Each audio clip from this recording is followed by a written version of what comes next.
السلام عليكم. هذا الدواء سوري اكتشفوه السوريين بعد عناء طويل. هذا الدواء بيشفي كل مرض بإذن رب العالمين، بالأخص عند الزوج والزوجة بإذن رب العالمين بيشفي. تستعمل حبتين الصبح وحبتين المساء بإذن رب العالمين ما بضل مرض.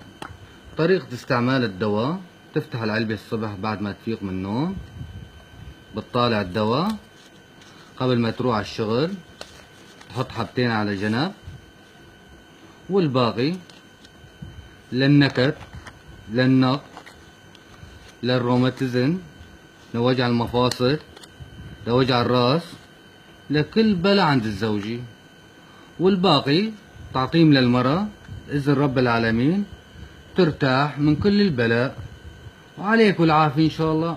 كل يوم العملية هي بتكررها كل يوم بإذن رب العالمين، ما بضل لا مرض ولا بضل وجع ولا بضل نكت ولا بضل شي بإذن رب العالمين، ومعافين إن شاء الله.